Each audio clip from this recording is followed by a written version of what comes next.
अब आते हैं जो दूसरा जो हमारे पास है मार्जिन, जो अभी हम बात कर रहे थे कि मार्जिन क्या होता है।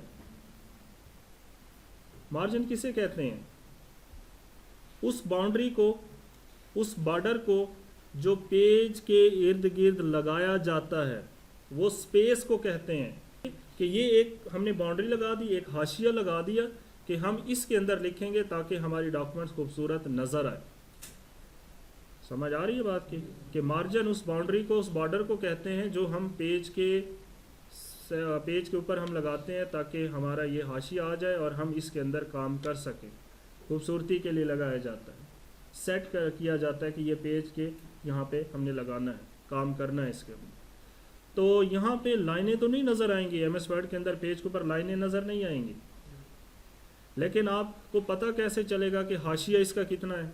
ठीक है, हाशिया यहाँ से पता चलेगा। ये जो रूलर है आपके पास ऊपर, ये जो आपके पास ग्रे लाइन है नज़र आ रही होगी, ग्रे पोर्शन है, ये आपको बताया जा रहा है कि ये आपका मार्जिन है यहाँ से यहाँ तक, और इसी तरह ये वाला हाशिया आपका यहाँ से लेकर यहाँ तक है।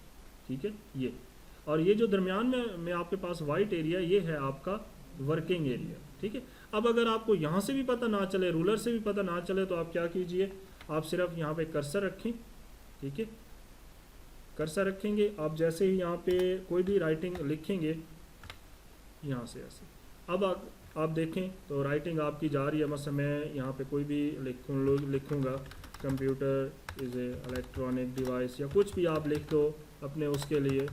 ठीक है जी, इसी तरह आप लिखते जाएं कुछ भी राइटिंग, तो आपकी राइटिंग उसी तरह दरमियान में खुद ब खुद यहाँ पे आके ख़त्म होती है। यहाँ से स्टार्ट होती है, उसके बाद यहाँ तक ये खुद ब खुद वो लाइनें क्रिएट करता जाएगा। और ये अब वो आगे क्यों नहीं राइटिंग लिखी जा रही? क्योंकि हमने यहाँ पे उसे बताया हो कि ये बाउंड्री है। ठीक है, क्लिक करेंगे इसके ऊपर तो ये हमें बता देगा, इससे आगे वो राइटिंग नहीं लिखेगा। इसी तरह अगर आप इसको देखें तो आपकी ये राइटिंग सही तरह से। तो ये होता है मार्जिन, बाउंड्री या वो बॉर्डर जो हम पेज के अंदर लगाते हैं खूबसूरत बनाने के, या हाशिया लगाते हैं। ठीक है, अब बाय डिफ़ॉल्ट मार्जिन कितना होता है?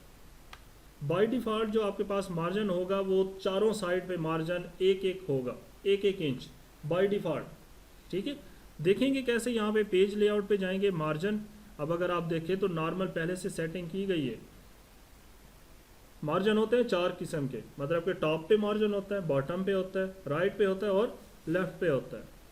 तो बाय डिफ़ॉल्ट जो आपके पास ना पहले से सेट किया गया उसे कहते हैं बाय डिफ़ॉल्ट, और जो होगा वो होगा एक एक इंच। टॉप पे भी एक, बॉटम एक, लेफ़्ट और सेम इसी तरह राइट पे भी एक ही होगा। ठीक है, तो अगर आप चेंज करना चाहो मार्जिन, अगर आपने चेंज करना है, हाशिए का साइज़ चेंज करना है आपने, तो आप अपनी मर्ज़ी भी कर सकते हो। ये जो लिस्ट आपके सामने नज़र आ रही है इसे कहते हैं प्री सेट। ये जो पहले से लिस्ट सेट की जाती है, प्री सेट कहा जाता है इसे। इससे भी आप कर सकते हो। ठीक है, यहाँ से भी आप कर सकते हो। अगर यहाँ से आपकी ज़रूरत पूरी नहीं होती कि हाँ जी इनके मुताबिक मेरी डॉक्यूमेंट्स के अंदर मार्जिन नहीं है या मेरी ज़रूरत के मुताबिक मिल नहीं रहा, तो आप क्या कीजिए, कस्टम मार्जिन पे आप जाएं। ठीक है, कस्टम मार्जिन पे जाएंगे तो आपके पास ये एक डायलॉग बॉक्स आ जाएगा पेज सेटअप का। इसके अंदर आपने मार्जिन टेप सेलेक्ट करना होगा और यहाँ से आपने मार्जिन सेट करना होगा। ये कब ज़रूरत पेश आएगी आपको अपना कस्टम मार्जिन बनाने की?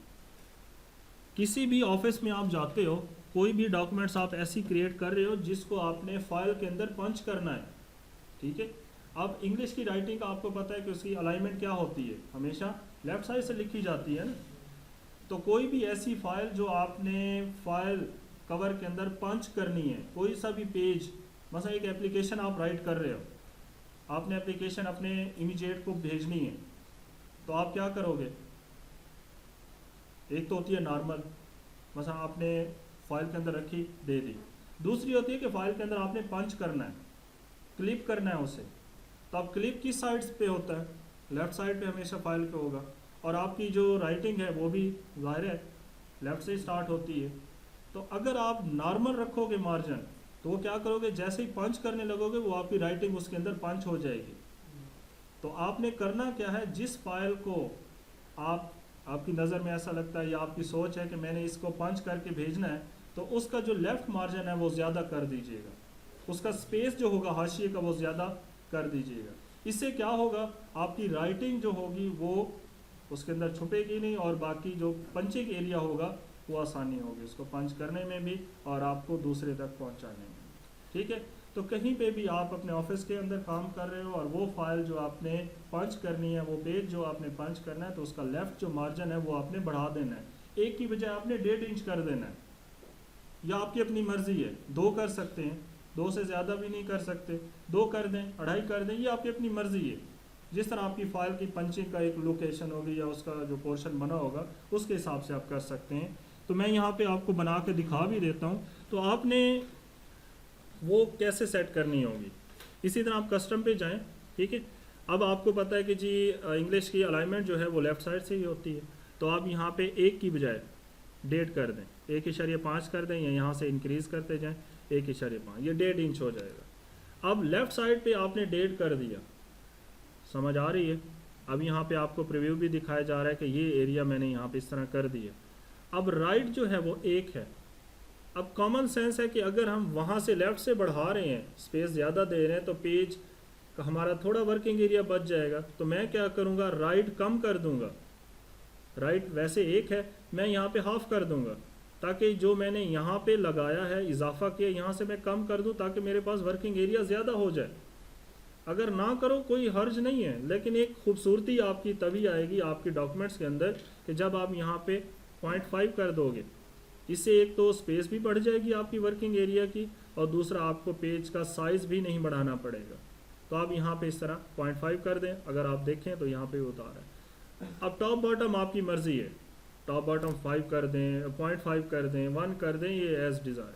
ठीक है, उस डॉक्यूमेंट्स की सेटिंग पे डिपेंड करता है। तो मैं मसलन यहाँ पे इस तरह कर देता हूँ। अब ओके करता हूँ तो आपको मैं यहाँ पे दिखा सकता हूँ कि ये आपकी राइटिंग इस तरह। ये मार्जिन हमने ज़्यादा कर दिया ताकि हमने यहाँ पे पंचिंग करनी है तो ये स्पेस ज़्यादा बढ़ जाए। ठीक है, और ये मैंने कम कर दी इधर से। अब कोई भी आप राइटिंग लिखोगे तो इसी के दरमियान में वो राइटिंग को दिखाएगा। ठीक है जी, ये अब आप देखें यहाँ पे। ठीक है जी, ये ज़्यादा स्पेस है ये वाली, और उसके बाद ये कम होगी। अब इसे आप ज़्यादा भी कम कर सकते हैं, इसे बढ़ा भी सकते हैं, आपकी मर्ज़ी है। अब ये करोगे कब, जब आपने अपने पेज को किसी भी फाइल के अंदर पंच करना हो। समझ आ रही है, ताकि यहाँ पे राइटिंग ना छूट जाए। ये होता भी ऑफिशियल यही तरीका। ओके हो गया, समझ आ गई है। अब आते हैं तीसरे टॉपिक की तरफ, ओरिएंटेशन। अब ओरिएंटेशन क्या होती है? ओरिएंटेशन कहते हैं जी पोजीशनिंग को, पेज की पोजीशनिंग को, एंगल को। ठीक है,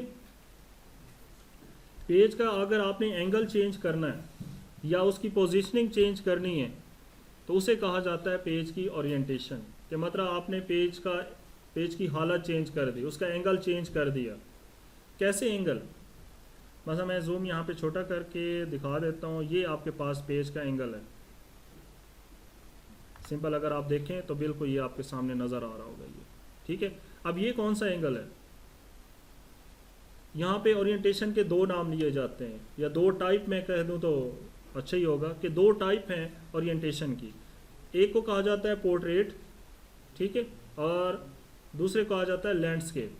अब ये जो आपके पास पेज का एंगल नज़र आ रहा है इसे कहते हैं पोर्ट्रेट। ये जो टॉप बॉटम में इसे कहा जाता है पोर्ट्रेट। और अगर हम इसका एंगल चेंज करना चाहें तो हम कहाँ पे जाएंगे? पेज लेआउट पे जाके ओरिएंटेशन और लैंडस्केप कर देंगे। यहाँ से लैंडस्केप करेंगे तो इसका एंगल चेंज हो जाएगा, इस शक्ल में आ जाएगा आपके पास। ठीक है, अब पोर्ट्रेट और लैंडस्केप में का इस्तेमाल कहाँ पे किया जाता है? नॉर्मली अगर हम बात करें कहाँ पे इस्तेमाल किया जाता है? पोर्ट्रेट नॉर्मल डॉक्यूमेंटेशन के अंदर इस्तेमाल होती है। ये जो ओरिएंटेशन है या इसका एंगल मैं बात करूँ तो ये जो आपके पास पोर्ट्रेट है, कोई भी नॉर्मल आपने डॉक्यूमेंट क्रिएट करनी है, ठीक है, तो आप पोर्ट्रेट का इस्तेमाल करोगे। लैंडस्केप कहाँ पे इस्तेमाल होती है? जहाँ पे आपने कोई भी टेबल का इस्तेमाल करना हो। वैसे तो आप पोर्ट्रेट के अंदर भी टेबल का इस्तेमाल करोगे, लेकिन आपको अगर लगता है कि ये जो टेबल मेरे हैं, कोई भी टेबल आप बनाओगे, क्रिएट करोगे, उसके कॉलम की तादाद ज़्यादा है, तो वो इस पोर्ट्रेट के अंदर एडजस्ट इस तरह नहीं हो सकते, क्योंकि आपको पता है कि ये जो वर्किंग एरिया है वो थोड़ा है और आपके कॉलम की तादाद यहाँ पे ज़्यादा है।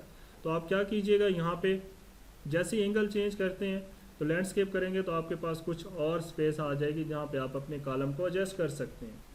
तो ये होता है, छोटा सा एक ट्रिक होती है, या मैं बताया जाता है कि क्यों हम लैंडस्केप का इस्तेमाल करते हैं। लेकिन जैसा जैसा वक्त आएगा, जब आप जॉब पे जाओगे, जहाँ पे भी काम करोगे, वहाँ पे आपको इन बातों का और भी अच्छे तरीके से समझ आती जाएगी कि इसका इस्तेमाल कहाँ पे होगा। ठीक है, समझ आ रही है। अब यहाँ पे एक बात आती है कि जैसे ही एंगल चेंज होता है तो क्या फ़र्क पड़ता है। अब हम अभी बात कर रहे थे कि पोर्ट्रेट इस शक्ल में होता है, ठीक है, और ये होती है विड्थ इसकी 8.5 और फर्ज करते हैं 14, 13 या 11 जो भी पेज का साइज़ होगा। जैसे ही हम इसका एंगल चेंज करेंगे, लैंडस्केप करते हैं, तो ये क्या होता है, हाइट ऊपर आ जाती है, विड्थ इस साइड पे आ जाती है। समझ आ रही है। पेज को अगर आप घुमाएं तो क्या होता है, मसला ये पोर्ट्रेट है, इसकी विड्थ ऊपर है, हाइट इस तरह है।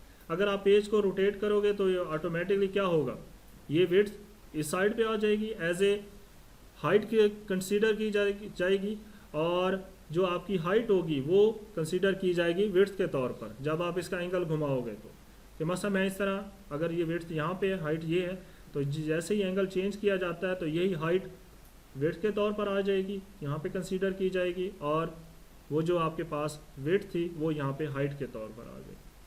समझ आ रही है।